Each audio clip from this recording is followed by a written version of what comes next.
Good morning students.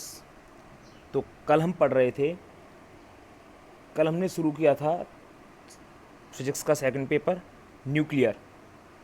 कौन सा था? Nuclear physics. ठीक है, न्यूक्लियर फिजिक्स जब हमने शुरू किया था तो इसमें हम सबसे पहले पढ़ा था हमने फर्स्ट यूनिट। ठीक है, और फर्स्ट यूनिट था तुम्हारा न्यूक्लियस, जिसमें हमने नाभिक के बारे में पढ़ा। फिर हमने ये पढ़ा कि नाभिक के लिए अलग अलग वैज्ञानिकों ने क्या क्या परिकल्पना दी थी, जिसमें तुम्हारी पहली परिकल्पना थी नाभिक के लिए प्रोटॉन इलेक्ट्रॉन परिकल्पना। ठीक है, जो कि प्रोटॉन इलेक्ट्रॉन परिकल्पना जो थी, जो कि तुम्हारी गलत साबित हो गई। गलत क्यों साबित हो गई? क्योंकि प्रोटॉन इलेक्ट्रॉन परिकल्पना में गलत साबित इसलिए हो गई क्योंकि ना तो वो कोणीय संवेग को समझा पाया था, ना वो चुंबकीय आघूर्ण को समझा पाया था, और ना ही हाइजेनबर्ग के अनिश्चितता सिद्धांत को समझा पाया था। ठीक है, उनकी व्याख्या वो नहीं कर सका, इसलिए वो परिकल्पना कैंसिल हो गई। ठीक है, अब तुम्हारे पास है इसकी दूसरी परिकल्पना, और वो दूसरी परिकल्पना क्या है तुम्हारे पास? नाभिक के लिए प्रोटॉन न्यूट्रॉन परिकल्पना। कौन सी परिकल्पना है ना तुम्हारे पास नाभिक के लिए? प्रोटॉन न्यूट्रॉन परिकल्पना। ठीक है, मतलब इस परिकल्पना में क्या होगा? चैडविक के द्वारा न्यूट्रॉन की खोज 1932 में हुई। ठीक है, सबसे पहले क्या था? चैडविक के द्वारा न्यूट्रॉन की खोज। तुम्हें पता है कि न्यूट्रॉन खोज चैडविक ने की थी। ठीक है, अब जब न्यूट्रॉन की खोज चैडविक ने की थी तो चैडविक के द्वारा जब न्यूट्रॉन की खोज की गई तो वो हुई थी 1932 में। किस में हुई थी वो खोज? 1932 में। तो चैडविक ने न्यूट्रॉन खोज 1932 में की थी। ठीक है, इसके बाद हाइजेनबर्ग ने बताया, चैडविक ने न्यूट्रॉन खोज कर दी 1932 में। उसके बाद हाइजेनबर्ग ने क्या बताया? उसके बाद हाइजेनबर्ग ने बताया कि नाभिक प्रोटॉन व न्यूट्रॉन से मिलकर बना होता है। हाइजेनबर्ग ने एक परिकल्पना दे दी अपनी। जैसे ही चैडविक ने न्यूट्रॉन की खोज की, हाइजेनबर्ग ने परिकल्पना दे दी। मतलब खोज एक ने की, फायदा दूसरे ने उठाया। ठीक है, तो इस तरीके से समझो, चैडविक ने खोज की न्यूट्रॉन की, हाइजेनबर्ग ने परिकल्पना दे दी कि नाभिक में प्रोटॉन न्यूट्रॉन दोनों होते हैं। ठीक है, प्रोटॉन न्यूट्रॉन से मिलकर बना होता है नाभिक। इसी को आधार मानकर सभी असफलताओं की सफल व्याख्या की गई। जब इसको आधार माना गया तो जितनी भी असफल व्याख्या थी, कोणीय संवेग, हाइजेनबर्ग का अनिश्चितता सिद्धांत था, तुम्हारे चुंबकीय आघूर्ण था, सबकी सफल व्याख्या कर दी गई बिल्कुल। ठीक है, इनकी सफल व्याख्या कर दी तो ये परिकल्पना सही मान ली गई कि नाभिक के लिए प्रोटॉन न्यूट्रॉन परिकल्पना तो सही है साहब। ठीक है, क्या किया गया फिर देखो, नाभिक की रचना के लिए प्रोटॉन व न्यूट्रॉन सिद्धांत के अनुसार ए द्रव्यमान संख्या और जेड परमाणु क्रमांक वाली नाभिक में क्या है? नाभिक की रचना के लिए प्रोटॉन व न्यूट्रॉन सिद्धांत के अनुसार ए द्रव्यमान संख्या और जेड परमाणु क्रमांक वाली नाभिक में प्रोटॉन की संख्या जेड होगी।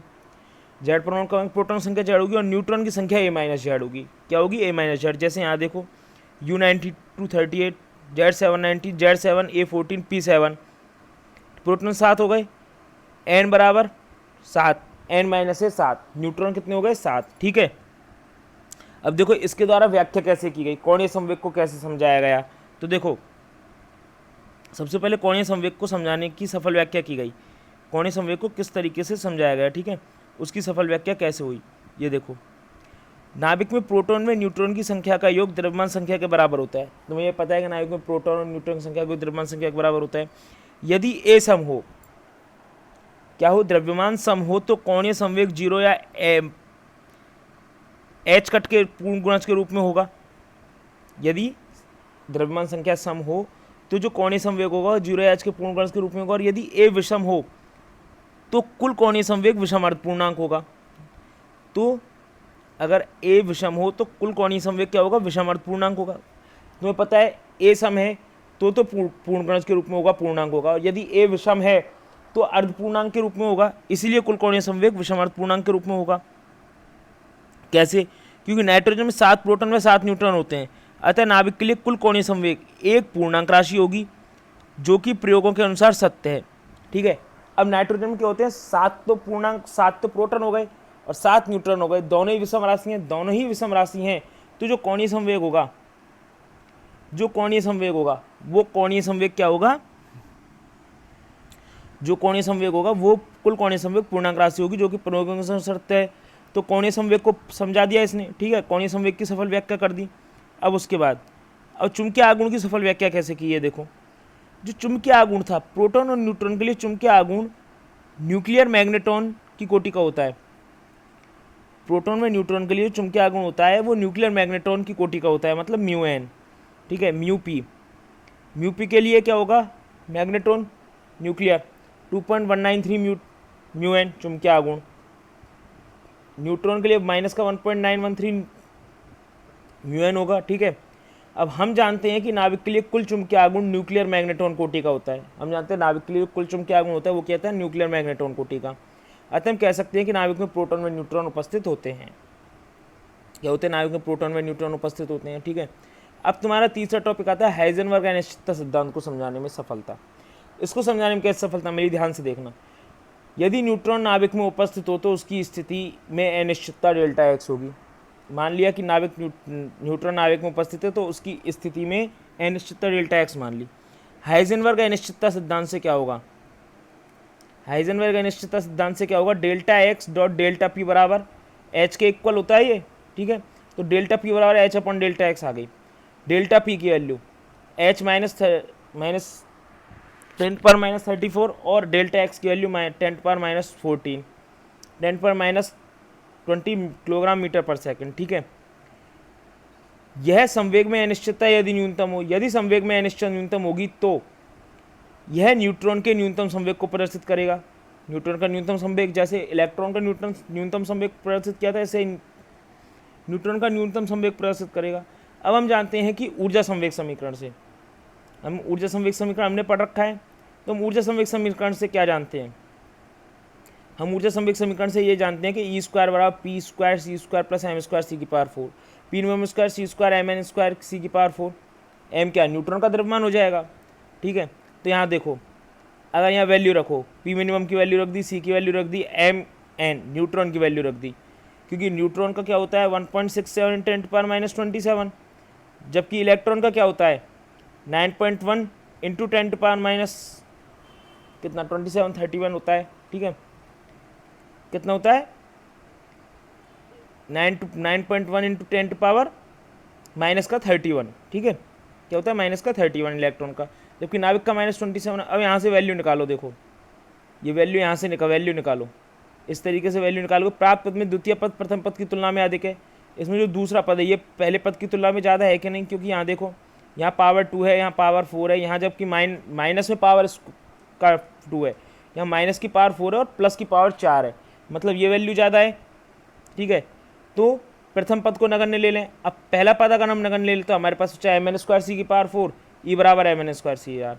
तो जो प्राप्त ऊर्जा है ये प्राप्त ऊर्जा आइंस्टीन के अनुसार नाभिकीय कणों की ऊर्जा है। ये जो ऊर्जा है, ये ऊर्जा ये आइंस्टीन के अनुसार नाभिकीय कणों की ऊर्जा है। किसकी है? नाभिकीय कणों की। अतः नाभिक में प्रोटॉन व न्यूट्रॉन उपस्थित होते हैं।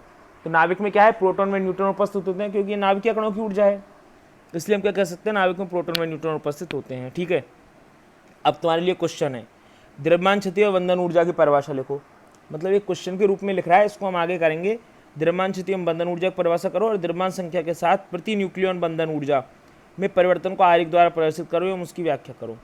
द्रव्यमान संख्या के साथ प्रति न्यूक्लियन बंधन ऊर्जा में परिवर्तन को आरेख द्वारा प्रदर्शित भी करो और उसकी व्याख्या भी करो। ठीक है, तो देखो सबसे पहले हम द्रव्यमान क्षति की परिभाषा पढ़ते हैं। क्या है द्रव्यमान क्षति? मतलब मास डिफीट, मतलब द्रव्यमान की क्षति हो रही है। कैसे?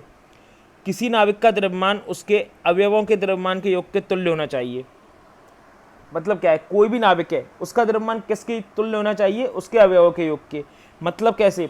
जैसे तुम्हारे पास टोटल द्रव्यमान है 10 kg, अब तुम्हारे पास इसमें 4 चीज़ें हैं, तो तुम कहोगे सर मान लो एक का 1 है, दूसरे का 2 है, तीसरे का 3 है, चौथे का 4 है। ठीक है, तो तुम क्या कहोगे? सर चारों का द्रव्यमान 10 kg होना चाहिए। ये 1 किलो का, 2 किलो का, 3 किलो का, 4 किलो का। तुम कहोगे सर टोटल का द्रव्यमान क्या होना चाहिए? 10 kg होना चाहिए। पर अगर मैं ये कहूँ कि इनका द्रव्यमान 10 kg नहीं, इनका द्रव्यमान 9.8 kg है, तो तुम क्या कहोगे? सर यहाँ तो द्रव्यमान कम हो गया। तो ये क्या हो गया? द्रव्यमान की क्षति हो गई।